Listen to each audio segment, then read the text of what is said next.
హృదయపూర్వకంగా నమస్కారం. ఈరోజు నల్లగొండ పట్టణంలో అడుగు పెట్టంగానే ముందు మహాత్మా గాంధీ యూనివర్సిటీ దగ్గర పిల్లలందరూ వచ్చినారు. దాదాపు ఒక 300-400 మంది పిల్లలు రోడ్డు మీదకి వచ్చి, అన్న కేసీఆర్ ఉన్నప్పుడు మాకు బ్రహ్మాండంగా ఇక్కడ వసతులు ఉండేది, కానీ ఇవాళ కాంగ్రెస్ ప్రభుత్వం వచ్చిన తర్వాత మాకు గొడ్డుకారంతో అన్నం పెట్టే దుస్థితి వచ్చిందన్న, మీరు రావాలా అంటే తప్పకుండా 2:30 గంటలకు మీ క్యాంపస్కి వస్తా అని వారికి చెప్పి అక్కడి నుంచి బయలుదేరి ముందుకు వస్తూ ఉంటే అక్కడ కలదప్పిన ఐటీ టవర్ కనబడ్డది. మరి అందులో వెంకటరెడ్డి వచ్చినాక ఎవరన్నా ఉన్నారో లేకపోతే తాగుబోతులు అడ్డా అయిందో నాకు తెలియదు, కానీ మొత్తానికైతే కలదప్పింది ఐటీ టవర్. కొద్దిగా ముందుకు రాగానే కాకపోతే ఆ ఎన్టీ రామారావు గారు, తారక రామారావు గారి విగ్రహం నుంచి మొదలు పెడితే ఇక్కడి దాకా, నేను నిజంగా చెప్తా ఉన్నా, ఊరికే చెప్పట్లేదు, అక్కడి నుంచి ఇక్కడి వరకు జులూస్ చూస్తుంటే నాకు ధర్నాకు వచ్చినట్టు లేదు. నాకు నిజంగా మళ్ళీ కేసీఆర్ గారు గెలిచి ముఖ్యమంత్రి అయినారు, మన ప్రభుత్వం వచ్చింది, మన భూపాల్ రెడ్డి తిరిగి ఎమ్మెల్యే అయిందన్నంత గొప్పగా బ్రహ్మాండంగా ఈరోజు అక్కడి నుంచి ఇక్కడి వరకు ఒక విజయోత్సవ ఊరేగింపు చేసినట్టు మరి ఇక్కడికి వచ్చినాకనైతే తొక్కిసలాట జరిగే పరిస్థితి కనబడదు. ఇక్కడికి వచ్చినాక అట్లాంటి పరిస్థితి. అందుకే నేను అంటా ఉన్నా, ప్రపంచంలో ఏ శక్తి కూడా ప్రజాశక్తి కంటే గొప్పది కానే కాదు. అది రుజువు చేసిన గడ్డ ఈ పోరాటాల గడ్డ నల్లగొండ అనే మాట నన్ను గుర్తు చేస్తా ఉన్నా. ఈ రోజు కాదు, ఇవాళ ఉన్న వాళ్ళు కొత్తగా మేమేదో సామ్రాజ్యానికి అధిపతులైపోయినాం, చక్రవర్తులైపోయినాం, రారాజులైపోయినాం అని విర్రవీగుతున్న వాళ్ళ గురించి కాదు నేను చెప్పేది.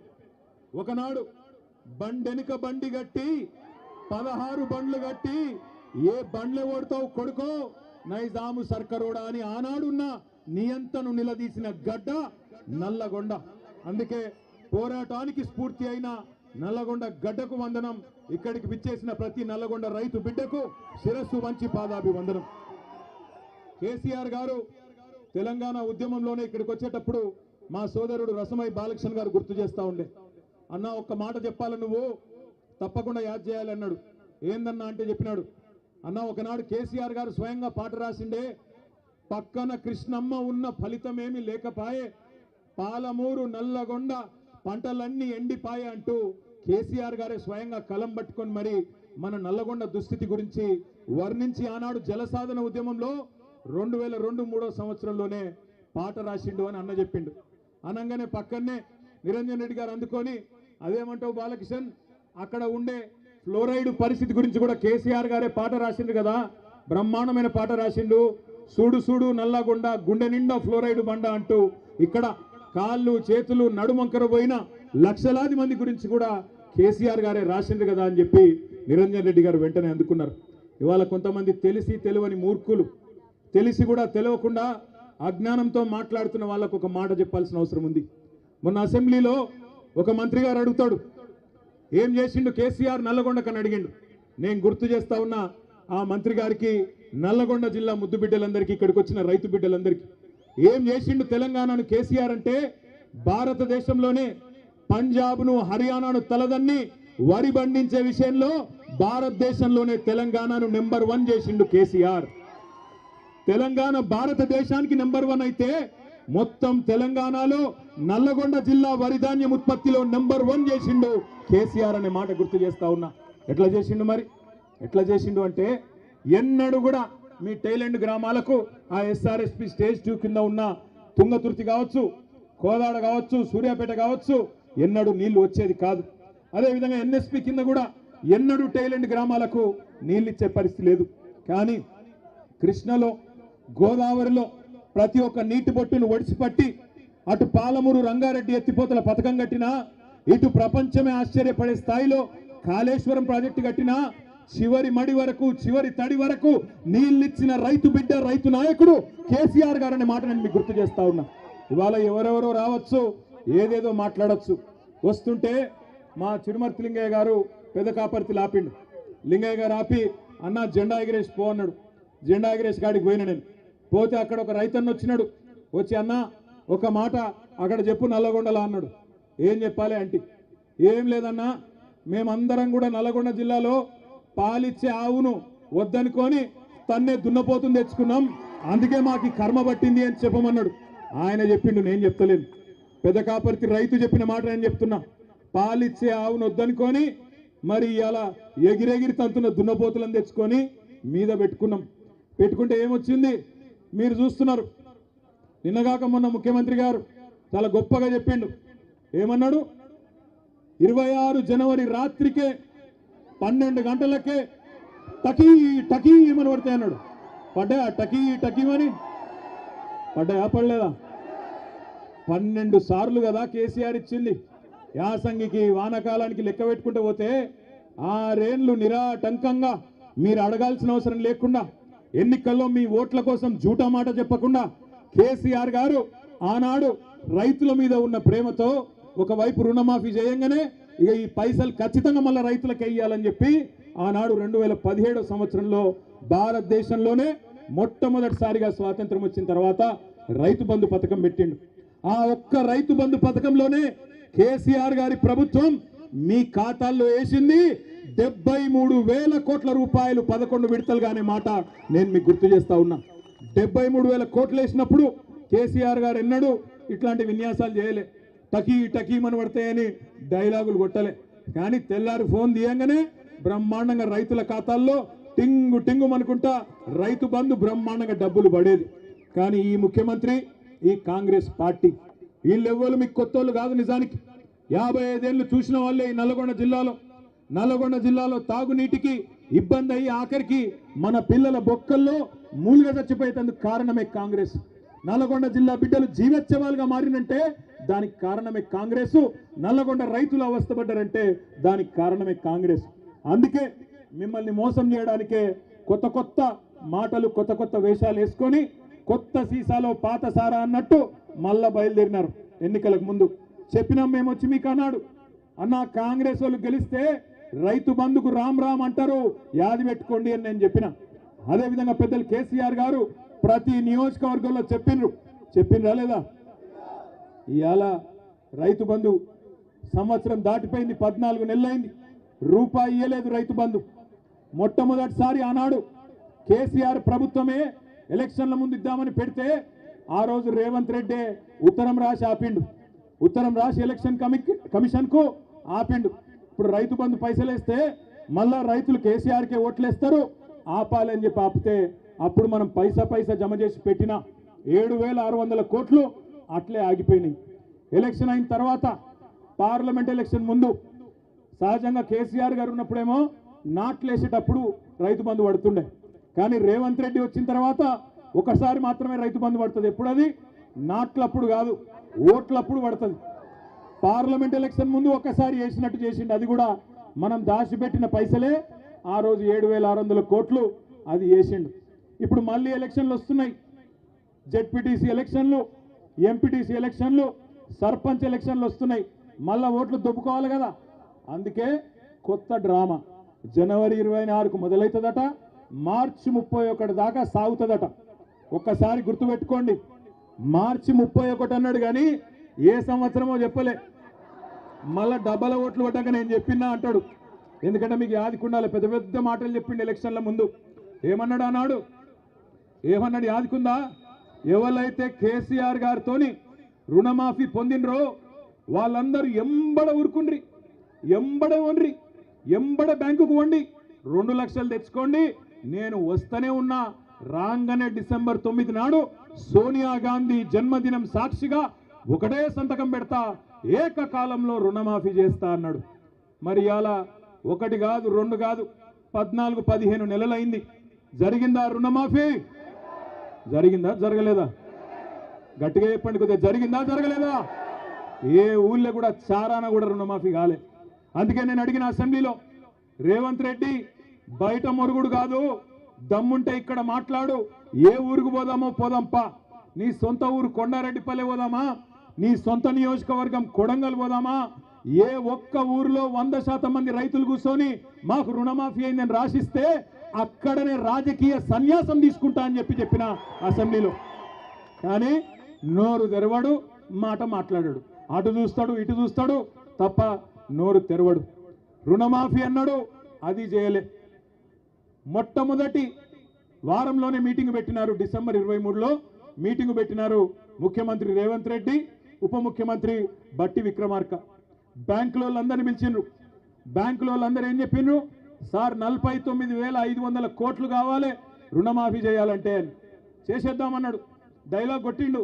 సరిగ్గా వారం రోజుల తర్వాత జనవరిలో రేవంత్ రెడ్డి గారే స్వయంగా చెప్పినాడు. ఏమన్నాడు? ఏముందయ్యా, ఒక్క సంవత్సరం కడుపు కట్టుకుంటే 40,000 కోట్లు ఇచ్చేయచ్చు, ఏముంది అన్నాడు. 49,000 నుంచి 9,000 కోట్లు వారం రోజులనే ఎగిరిపోయినాయి. ఆ తర్వాత సరిగ్గా నెల తర్వాత మళ్ళొక మీటింగ్, 40,000 కోట్లు కాదు 31,000 కోట్లు అని మళ్ళొక 9,000 కోట్లు మళ్ళా మింగేసిండు. ఆడికెళ్ళి వెంటనే క్యాబినెట్ మీటింగ్ జూన్లో, క్యాబినెట్లో 31,000 కాదు 26,000 కోట్లే అని చెప్పి బడ్జెట్లో కూడా 26,000 కోట్లు అని పెట్టినారు. కానీ ఈ రోజు వరకు మొత్తం ఇచ్చిన ఎన్ని పైసలు అంటే 11-12,000 కోట్లు కూడా దాటలేదు. ఇది వాస్తవం. అందుకే నేను అంటున్నా 49,500 కోట్లలో చారాన కూడా ఇవాళకి కూడా 25% కూడా రుణమాఫీ కాలే. అందుకే గ్రామ సభలకు పోతే రైతులు ఎక్కడికక్కడ ఇరగదీస్తున్నారు, అడుగుతున్నారు. ఏమాయ కొడుక రుణమాఫీ అంటే సమాధానం లేదు. ఏమాయ 6 గ్యారంటీలు అంటే సమాధానం లేదు. ఆ రోజు మాట్లాడిండు పెద్ద పెద్ద మాటలు ప్రతిపక్షంలో. కేసీఆర్ 2 పంటలకే ఇస్తున్నాడు రైతు బంధు, నేను 3 పంటలకు ఇస్తా అన్నాడు. 3 పంటలకు ఇస్తా అన్నాడు మగోడు. మరి ఇవాళ ఏమైంది? 3 కాదు 1 పంటకి ఇచ్చనికే కింద మీద అవుతా ఉన్నాడు. కేసీఆర్ బిచ్చమేసినట్టు 10,000 ఇస్తున్నాడు, నేను 15,000 ఇస్తా అన్నాడు. పడ్డాయా 15,000 ఎవరికన్నా?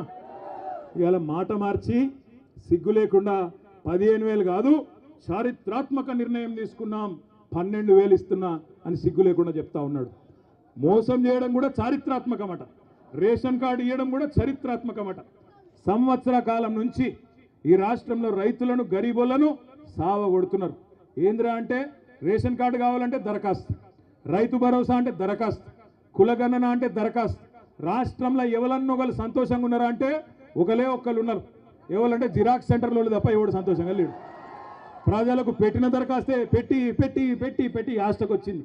ఏంద్రా నాయన వీడు సప్పుడంట కేసీఆర్ ఉన్నప్పుడు టంగు మన పైసలు పడుతుండే, ఈ ప్రభుత్వం వచ్చినాక దరఖాస్తులు పెట్టుడు దండాలు పెట్టుడు తప్ప ఏమీ లేదు అనే కాడికి వచ్చింది. ఒక రైతు బంధు మాత్రమే కాదు, ఎన్ని మోసాలు జరుగుతున్నాయో. రుణమాఫీ కానీ రైతు బంధు కానీ బోనస్ అన్నాడు, 500 రూపాయలు ఇస్తా అన్నాడు క్వింటాల్కి. ఒక దొడ్డు వడ్లకే కాదు సన్న వడ్లకే కాదు అన్ని పంటలకు ఇస్తా అన్నాడు. మొత్తం మేనిఫెస్టోలనే పెట్టిండు. పడ్డాయా బోనస్ ఎక్కడన్నా? ఇప్పుడేమో మాట మార్చి సన్న వడ్లు వండిస్తేనే నేను బోనస్ ఇస్తాను సన్నాయి నొక్కుతున్నాడు. ఇక వ్యవసాయ మంత్రి అయితే సన్న వడ్లకు బోనస్ ఇచ్చింది చాలా బాగుంది, రైతు బంధు వద్దంటున్నారు రైతన్నలు, అందుకే బోనసే ఆలోచిస్తున్నామని చెప్పి ఆయన చెప్తా ఉన్నాడు. అంటే వీళ్ళ ఉద్దేశం ఏంటి అంటే, ఇది గుర్తుపెట్టుకోండి జాగ్రత్తగా నల్గొండ బిడ్డలు, ఇవాళ స్థానిక సంస్థల ఎలక్షన్లు ఉన్నాయి కాబట్టి, సర్పంచ్ ఎలక్షన్లు ఉన్నాయి కాబట్టి మళ్ళా రైతు భరోసా డ్రామా. ఇది బంద్ అయింది అంటే రైతు బంధు కూడా బంద్ అవుతుంది, యాది పెట్టుకోండి. ఎందుకంటే రేవంత్ రెడ్డి చెప్పిండు ముందే, ఏమన్నాడు? కేసీఆర్ ఆనవాళ్ళు లేకుండా చేస్తా అన్నాడు. నేను ఒక మాట అడుగుతా, మీరు సమాధానం చెప్పండి. ఆరోగ్యశ్రీ అంటే ఎవరు యాదికి వస్తారు మీకు? వైఎస్ఆరా? ఆరోగ్యశ్రీ అంటే ఎవరు యాదికి వస్తారు? రైతు బంధు అంటే ఎవరు యాదికి వస్తారు? ఎవరు? అందుకే రైతు బంధు బంద్ చేద్దామని చూస్తున్నాడు. ఎందుకంటే రైతు బంధు ఎన్ని పైసలు వేసినా రైతులు కేసీఆర్నే తలుసుకుంటారు, నన్ను అయితే దేకరు. కాబట్టి దీన్ని ఎట్లన్నా ఖతం చేయాలని చెప్పి గుంపు మేస్త్రి గారు పన్నాగం పన్నిండు. అందుకే నేను చెప్తున్నా మీకు, జాగ్రత్తగా ఉండండి, జాగ్రత్తగా వినండి. ఒక్కొక్క ఎకరానికి మనకు రేవంత్ రెడ్డి ప్రభుత్వం, కాంగ్రెస్ ప్రభుత్వం రైతులకు బాకీ పడ్డది. 2023 యాసంగి పంటకు మీకు 2,500 రూపాయల పైగీతం, 2,500 రూపాయలు బాకున్నాడు. అదేవిధంగా వానాకాలం రైతు బంధు మొత్తం ఎగ్గొట్టిండు. ఇది కాదురా అయ్యా ఇంకోటది, ఇదే ఇగో ఇది ఏం చెప్తున్నా అంటే ఇది యాసంగి 2023 యాసంగి పంటకు 5,000 ఇచ్చిండు, చేతులు దులుపుకున్నాడు. అప్పుడు ఎకరాకు 2,500 బాకీ ఉన్నాడు. తర్వాత వానకాలం ఒక్కొక్క ఎకరానికి 7,500 రూపాయలు బాకీ పడ్డాడు. మళ్ళా ఇప్పుడు యాసంగి వచ్చింది, మళ్ళా ఇప్పుడు తప్పించుకునే ప్రయత్నంలో ఉన్నాడు. తప్పించుకోనియద్దు, 15,000 కాదు 12,000 ఇస్తా అని తప్పించుకునే చక్కర్లో ఉన్నాడు. అందుకే మీ అందరికి నేను చెప్తున్నా, ఒక్కొక్క ఎకరానికి ఎంత బాకీ ఉన్నాడు రేవంత్ రెడ్డి? కనబడుతుందా లేదా? ఇది ఒక్కొక్క ఎకరానికి ఎంత బాకీ ఉన్నాడు? 17,500 రూపాయలు బాకున్నాడు. కాంగ్రెస్ వాళ్ళు ఓట్లు అడిగేందుకు వస్తారు, మళ్ళా అమ్మ అయ్య అక్క అల్లుడు తమ్ముడు అనుకుంటూ వస్తారు. అడుగుండ్రి, ఏమరా కొడక బాగా చెప్తివి అసెంబ్లీ ఎలక్షన్ల ముంగట ఎక్కడున్నారు కాంగ్రెస్ వాళ్ళు, మళ్ళా కొట్లాడేది గదే కేసీఆర్ దళం కదా, గదే కేసీఆర్ బిడ్డలు కొట్లాడుతున్నారు, గదే గులాబీ జెండా కొట్లాడుతున్నది రైతుల గురించి, మీరెక్కడ పోయినరు అని కాంగ్రెస్ వాళ్ళని అడగండి. ఎక్కడ పోయినాయి మా వానాకాలం రైతు బంధు, ఎక్కడ పోయింది 15,000 రూపాయలు నిలదీయండి. ఏమైంది రుణమాఫీ అని అడగండి, ఏమైంది బోనస్ అని అడగండి. అడగకపోతే అమ్మ కూడా అన్నం పెట్టది, యాది పెట్టుకోండి. అడగకపోతే అమ్మ కూడా బువ్వ పెట్టది. అందుకే అడగాలే. పోరాటాల పురిటిగడ్డ నల్లగొండనే మొత్తం రాష్ట్ర రైతాంగానికి ఆనాడు సాయుధ పోరాటంలో ఎట్లయితే స్ఫూర్తి నింపిందో, మళ్ళొక్కసారి రాష్ట్రంలో రైతులు తిరగబడతందుకు నల్లగొండనే వేదిక కావాలి. అందుకే ఇక్కడి నుంచే మొదలు పెట్టినాం ఈ రైతు పోరు. నేను మీ అందరితో ప్రార్థించేది ఒకటే, ఇంకా 4 ఏళ్ల సమయం ఉంది. ఇక్కడికి వస్తుంటే మహమూద్ అని ఇక్కడనే నల్లగొండ పట్టణంలో ఎంటర్ అవుతుంటే ట్రాఫిక్ వచ్చింది, మా కారు మెల్లగైంది. పక్కకు ఆటో వచ్చి ఆగింది ఒకటి. తమ్ముడు ఆటో నడుపుతున్నాడు, ఆదాబ్ అన్న అన్నాడు. आदाब भाई अंटी क्या नाम है ना, मेरा नाम महमूद है साहब అన్నాడు. क्या हाल है महमूद అంటే क्या हाल है सब बर्बाद है क्या हाल है అన్నాడు. నాశనం అయిపోయినాం. కాంగ్రెస్ ప్రభుత్వం వచ్చినాక రైతులు 410 మంది చచ్చిపోయినరు, గురుకులాల్లో పిల్లలు 55 మంది చచ్చిపోయినరు, ఆటో డ్రైవర్లు 100 మంది చచ్చిపోయినరు, చేనేత కార్మికులు ఇప్పటికి 35 మంది చచ్చిపోయినరు. మొత్తం నాశనం చేస్తున్నాడు సార్ వీడు అన్నాడు. అంటే మరి క్యా కర్నా, ఏక్ ఓటు కా సజా 5 సార్లైనా మహమూద్ భాయ్ అన్న. నేను ఒక ఓటు శిక్ష 5 ఏళ్ళు కదా అన్న. నేను అంటే ఏమంటుండు తెలుసా మహమూద్, క్యా సాబ్ కోయి తర్కీబ్ నీ క్యా అంటుండు, ఏమన్నా ఉపాయం లేదా అంటుండు. అంటే నేనంటే ఆడికెళ్ళి ఉందిరా పోయి ఉపాయం ఏం లేదు, ఎదురు చూడాలి, ఏం చేస్తాం మరి. మేము తయారున్నాం పోరాడేందుకు, మా వాళ్ళందరూ తయారున్నారు. కేసీఆర్ తయారు చేసిన మా తమ్ముళ్ళు మా అన్నలు మా అక్కలు చెల్లెళ్ళు అందరు తయారున్నారు. బాగా నీలుగుతున్న మంత్రులు ఎవరైతున్నారో, రైతు బంధు అడిగితే చెప్పుతో కొడతా అనే మంత్రి ఒకడు ఉన్నాడు. ఇంకా చాలా మంది మీటింగ్ పెట్టుకుంటామంటే అడ్డుకునే సన్నాసి మంత్రి. గింత భయపడతాడు ఎవడన్నా మీటింగ్ పెట్టుకుంటామంటే. గంత భయం ఎందుకు నీకు? భూపాల్ రెడ్డిని తీసుకుపోయి పోలీస్ స్టేషన్లో ఆడ పోలీసు వాళ్ళు అడ్డం ఉండి భూపాల్ రెడ్డి మీద దాడి చేస్తావా? సిగ్గుందా నీకేమన్నా అడుగుతున్న మంత్రి కోమటిరెడ్డి వెంకటరెడ్డి. నీకు ధైర్యం ఉంటే దమ్ముంటే గడియారం సెంటర్కు రా, గడియారం సెంటర్కి వచ్చి మా లెక్కన మీటింగ్ పెట్టి చెప్పు రైతులకు ఏం పీకింది నీ ప్రభుత్వం ఈ సంవత్సర కాలంలో చెప్పు. ఉత్తమ్ కుమార్ రెడ్డి కోమటిరెడ్డి వెంకటరెడ్డి పెరిగిన ఆకారాలు మాత్రం బాగా పెరిగినాయి, అహంకారాలు బాగా పెరిగినాయి, కానీ పీకిందేమీ లేదు నల్లగొండకు. అందుకే నేను అంటున్నా, ఏం చేసిండు కేసీఆర్ నల్లగొండ కంటే చెప్పండి. వరి ధాన్యం ఉత్పత్తిలో తెలంగాణను దేశంలో నెంబర్ 1 చేస్తే నల్లగొండను రాష్ట్రంలో నెంబర్ 1 చేసిండు కేసీఆర్. ఒకటి కాదు 3 మెడికల్ కాలేజీలు సూర్యాపేటలో నల్లగొండలో యాదాద్రిలో కట్టించింది కేసీఆర్. యాదాద్రి గుడిని అత్యద్భుతంగా తీర్చిదిద్ది ఆ లక్ష్మీ నరసింహస్వామి రుణం తీర్చుకున్నాడు కేసీఆర్. తామర చెర్లలో అద్భుతంగా మొత్తం తెలంగాణలోనే అతి పెద్ద విద్యుత్ ఉత్పత్తి కేంద్రం కట్టించింది కేసీఆర్. చెప్పుకుంటా పోతే ఒకటి రెండు కాదు ఎన్నో పనులు చేసినాం. దమ్ముంటే క్లాక్ టవర్ కు రా, మా భూపాలన్న వస్తాడు, మా జగదీశ్ అన్న వస్తాడు, వాళ్ళు నీ సంగతి చెప్తారనే మాట కూడా నేను తెలియజేస్తా ఉన్నా నల్లగొండ రైతు బిడ్డలకు. ఎందుకంటే మనం ఆఖరికి మనం హైకోర్టు కూడా ధన్యవాదాలు చెప్పాలి, మనకు న్యాయ వ్యవస్థకు ధన్యవాదాలు చెప్పాలి.